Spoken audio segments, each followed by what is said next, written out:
7 years in a row. Yeah. Shouldn't you have guys that are here now? The prospect guys, and I'm sure our boy Books, we got to get on here soon, would tell you that they do have one of the best young prospect pools in the league and Okay. drafted very well, Great. much like Stevie Yzerman did with the Tampa Bay Lightning, right? Where like they set up with the point draft and guys that they brought up throughout that. It was all well with, but at some point you kind of got to flip it into those guys playing well, and like Raymond is part of that, I know, and so is Sider. But outside of those two, it feels like it hasn't had a ton of countries. Josh and Gibson look like. And I do think Montreal's a decent team. Yeah, sure. Gibson. Gibson Look good, though. Looked amazing. So, 28 teams, 14 games last night. Yeah. We'll get into a few here, but tonight we have how many games? 0. Can somebody please explain to me how we go from 14 games to 0 on a Friday night? They really don't like Friday night games.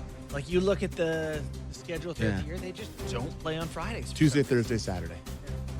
But why? Oh, 0. I mean, 0 is wrong. That's Like, it. we've got We an just got Olympic started. year. We've crammed training camp. We've crammed in a few games here on back-to-backs for a lot of teams. We get Calgary. Oh my gosh! Then you went Wolves to are both Dustin games. Wolf. Jesus. Like the need for Dustin Wolf to go back-to-back, and then tough night in Vancouver. But all right, so and then like we're backing off a Friday night. Like, why not schedule 6 or 8 games? They could Totally. spread it out. I don't know. I don't understand the aversion. But tomorrow, I think this is why. I think they want to set up these odd special days. Tomorrow, every single team in the NHL plays 16 games and 10 straight hours of hockey, I think, from whatever. And what do they call it? The frozen frenzy? Is that what? oh, is that what we're doing? Is that what? Is that? I know there's 16 Is it every games. I don't know 15 if we minutes changed again? it They went. yet. They went. Let's check. 16 games tomorrow. Are they all Start- spread out with sporadic Actually, starts? atrocious. Oh no! 1:30, 4 p.m., and then 7, 7, 7, 7, Okay. 7, 7, 7, 7. Wow. Okay, so 8, it's not 8. for anything special. Wow. What are we doing? What are we doing? Anyway, Oh, then get out. It's goofy. I don't. I So don't get it either. like There's got to be some explanation. for the first week of your season, where like you've had this great momentum to start your season, all the teams are playing, and then have the like it started Tuesday night. 3 days later, your league is started, and you have no games. It's very weird. Followed Very weird by schedule. 2 games in the afternoon and then 11 That's- starting at 7 families. Anyway, so yeah. let's go back to last night, though. Okay, let's stay with Calgary and Okay. Vancouver. Yep. Calgary put a heck of an effort in Edmonton. I know it probably was a big ask to find a way to stay in a hockey game 24 hours later, Yep. but Vancouver looked pretty solid. Demko looked very solid. Yeah, if Demko's really good, and you know who really impressed me is not just because he scored twice, that Hedl. He's big and he moves well and he can make plays. The big thing with him has always been health, right? Like if he could put together a healthy season for them, give them a legitimate centerman, that would be wonderful. Nope.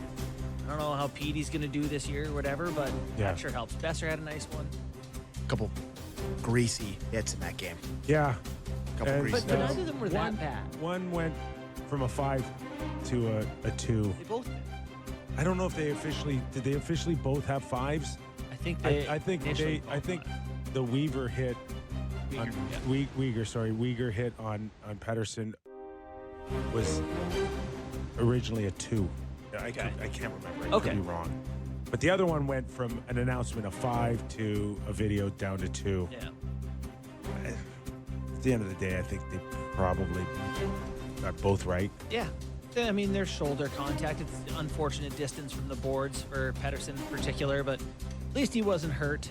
Yeah, I thought they were both kind of turny hits, which Yeah. I hate. Where it's like, you got a guy kind of on your back, and I know it's a fast game out there, but exposing the back when a guy's about to hit you is it's the most imperfect thing that they try to officiate in hockey. Where it is a hit from behind, but there is some responsibility from the guy getting hit, but it's still kind of dirty. Like, it's a very gray area, and it felt like both of those hits were Definitely bad. back when I was a kid, there was a lot of emphasis on don't turn your back to someone coming to hit you. Yes. And then we put the stop signs on the jersey, Oh, yeah. and it became a force field. They can't hit me We're now. safe.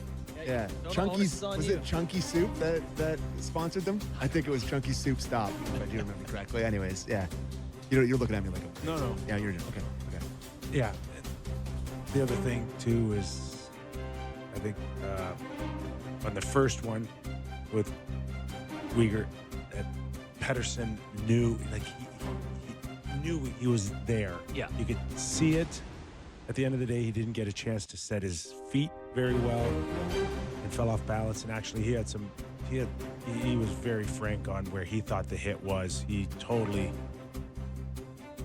exonerated Oh, he did. McKenzie. Yeah. Said, I got to be ready for that more. Yeah. Like his post game comments were good. The one on Zeri, Sorry. Sorry? I say sorry. I think you say it. You Yeah. say it's fast and confident. Very. No. that one I thought, yeah, he had less of an opportunity to know about his surroundings, and it seemed a little bit more on the numbers. Yep. I like that Zeri, by the way. He's going to be a really good player. He's competitive as hell. But to your point, tough night for the Flames. The season just gets started, and you go back to back. In Edmonton, in Vancouver. Yeah, division opponents, like that's a tough start. So. Speaking of tough starts, first impressions, Alex Nedeljkovic. Welcome to San Jose. I think he's been pretty good, though. There's the first game of the year. This is the first game he played for them. No, I know, but I think he's had a good camp, and I think he's had a good. Well, he won the starting. He exhibition. started the home opener. Started the I'm home sure he's opener. pretty good. He had some momentum coming in. Is that right? He did, but here's the problem for goalies is like we only remember the bad ones, not necessarily all the good ones. Was there more or less momentum from his camp than there was in the puck that Jack Eichel flipped from center ice that went into the net to tie the game with 2 minutes left? Puck just kept going in the net. It was. In OT, he was out at the blue line. Oof. It had that feeling of the Edmonton Oiler game with Patrick Stefan. Yeah. Oh, did it ever? Do I remember Yes. his name correct? Yes. Yes. Where Sure. San Jose had the ability to put the puck in the net, not once but twice last night, and end it, and they missed it. And although the circumstances were a little different, where in Edmonton years ago, that was straight down the but right. it was a like a clean goal. Yeah. Right. I think Where the it's Stars like- won that game in the end, though, by the way. Did they? I think they did. I think they won in a shootout. Anyways. Okay, I can't remember. Yeah. But this one was like a gift. It wasn't like it was earned off of just one great play or one great finish. It was just like the gift. Yeah, they handed the game. That's tough, too, for a team like San Jose that's trying to build good vibes and momentum. I watched the last 2 periods of that game.